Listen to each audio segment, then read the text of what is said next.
4% తగ్గించి బీసీలని అధికారం దూరం చేసావు. అది మర్చిపోకండి.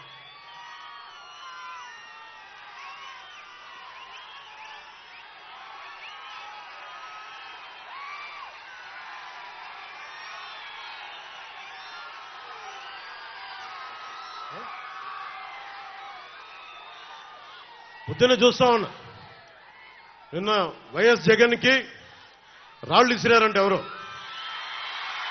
అదేంటి చిత్రమో పాపం. ఎప్పుడు ఎలక్షన్లు రాగానే ఆయనకి ఏదో ఒక గాయం జరుగుతుంది. కరెక్ట్గా ఎలక్షన్ల ముందే ఎవరో ఒకరు చచ్చిపోవడం లేదా చంపేయడం. అంత హై సెక్యూరిటీ సిఐఎస్ఎఫ్ ఉన్న వైజాగ్ ఎయిర్పోర్ట్లో 2019కి కోడి కత్తితో గాయం చేశారంట అక్కడ. సరే, మనందరం ఏం చేశాం? జనం కూడా ఏంటి కదా, మన తిలక్ గారు చెప్పినట్టుగా, దేవరకొండ బాలగంగాధర్ తిలక్ చెప్పినట్టుగా, కొడవగంటి మనకి కుటుంబరావు గారు చెప్పినట్టుగా, మనందరం మధ్యతరగతి మనుషులు. మనందరికీ ఏంటంటే, అధికారం ఉన్నోడు డబ్బున్నోడు ఏమి చేసినా దానికి ఒక నైతిక భాష్యం ఇస్తాం. పాపం కాకినాడలో ఉండే ఒక మాఫియా డాన్ ఎవరిని కత్తితో పొడిచినా పాపం ఆయన ఏ పరిస్థితుల్లో పొడిచారో పాపనండి, పాపం చంపేశారు. వైఎస్ వివేకానంద రెడ్డి గారిని ఏ పరిస్థితుల్లో పొడిచారో తెలియదండి మాకు. 30,000 మంది ఆడపిల్లలు అదృశ్యమయ్యారని పాపం జగన్ గారు ఏం చేస్తారండి పాపం. ఇది సగటు మధ్య తరగతి మనం చేసే తప్పు. ఇది మన హక్కులను మనం తెలుసుకోవట్లేదు. జగన్కి గాయం అయితే రాష్ట్రానికి అయ్యా గాయం. మీ జెడ్ కేటగిరీ సెక్యూరిటీ ఏం చేస్తుందా? మీ జెడ్ కేటగిరీ సెక్యూరిటీ చూసుకోరా మీరు? మరి చంద్రబాబు గారి మీద రాళ్లు కొట్టించినప్పుడు రాళ్ల వర్షమే కురిపించారా మీరు? అప్పుడు ఏమైపోయినాయి? అప్పుడు రాష్ట్రానికి గాయం జరగలేదా? అంటే మీ మీద ఇంత గులకరాయి పడితేనే గాయం అయిపోయినట్టు.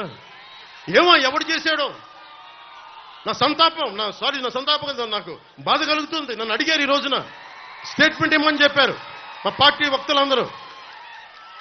సార్, జగన్ గారికి ఇలా దెబ్బ తగిలింది అంటే నన్ను ఏం చేయమంటారన్న? ఆయనకి కొంచెం మీరు త్వరగా కోలుకోవాలని ఇవ్వంటే ఏమో అది నిజమో అబద్ధమో నాకేం తెలుసు. అతనే ఇలా టక్కుని కొట్టేసుకున్నాడేమో ఎవరికి తెలుసు? తెలియదు కదా. ఎందుకంటే కరెంటు పోయింది, దండలు ఉన్నాయంట. ఆ దండల్లో వాళ్ళే రాయిపెట్టి కొట్టుకున్నాడేమో, లేదు నిజంగా పోని ఒకసారి నాన్నా పులి కథలాగా ఒకసారి చెప్తే బాగుంటుంది. ప్రతిసారి ఎలక్షన్ రాగానే జరిగితే నిజంగా పులి వచ్చిన నాన్నా పులి కథలాగా అది అబద్ధం అనుకుంటాం.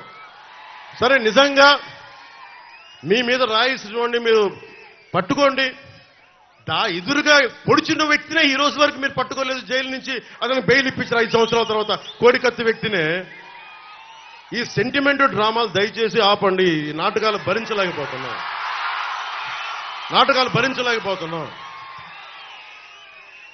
నేను వచ్చేటప్పుడు నా మీద బోల్డెన్ రాళ్లు పడతా ఉంటాయి.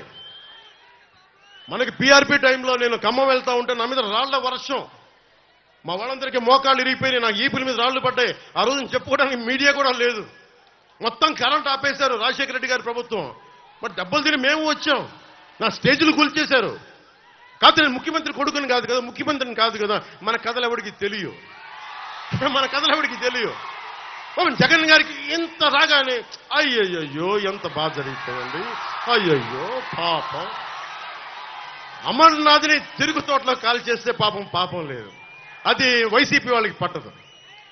రేపల్లెల్లో ఒక ఆడపడుచుని దారుణంగా భర్త ముందు మనకి మానాన్ని పాడు చేస్తే పాపం దొంగతనం చేయడానికి వచ్చారండి. అలా అనుకోలేదండి. దొంగలని దుర్మార్గుల్ని వెనకేసుకొచ్చే వస్తే మనుషులు.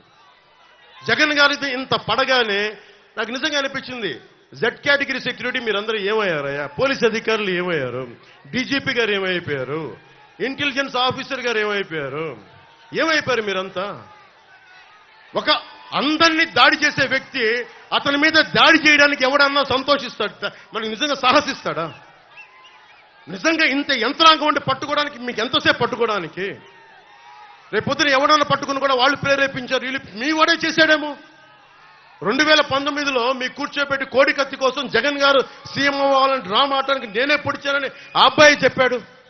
ఈరోజు అలాగే చేశారేమో కనుక్కోండి. కానీ నేను మీకు చెప్తున్నాను, ఇలాంటి డ్రామాలకి మనం పడాల్సిన అవసరం లేదు. దయచేసి పడకండి. నిర్ద్వందంగా దాన్ని తీసి పక్కన పెట్టండి. అరే ఇద్దరు అక్క చెల్లెళ్ళు, ఇద్దరు చెల్లెళ్ళు, సొంత చెల్లెళ్ళు. అరే మా నాన్నగారిని చంపేశాడు, మా చిన్నాయిని చంపేశాడంటే అడ్డగోలుగా బద్దలు కొట్టి కత్తితో పొడిచి పొడిచి పొడిచి చంపితే అందరూ గుండి పొడిచి పడిపోయాడండి. గుండి పొడిచి పడిపోయింది.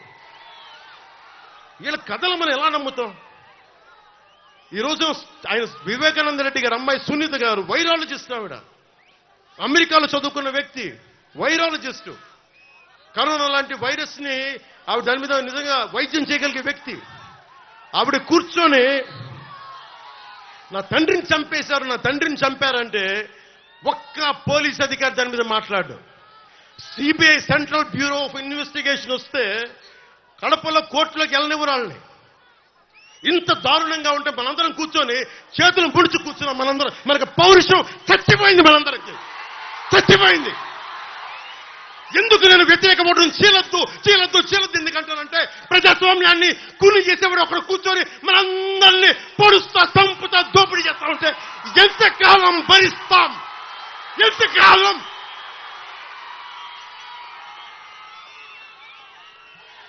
సుగాలి ప్రీతి 14 ఏళ్ల బిడ్డని స్కూల్కి వెళ్తే 10 మందిని నాశనం చేస్తే దాన్ని పట్టించుకోడు ఎవడు. జగన్మోహన్కి బొక్క పడితే, చిన్న గులకరాయి పడితే రాష్ట్రం అంతా ఊగిపోద్ది. సగటు మనిషి బాధ మనకి తెలియదు. సగటు మనిషి బాధ మర్చిపోయాం. నిజంగా నాకు ఆవేదన ఉంది, ఏడుపు వస్తుంది. తప్పు జగన్మోహన్ రెడ్డి కాదు, మందే.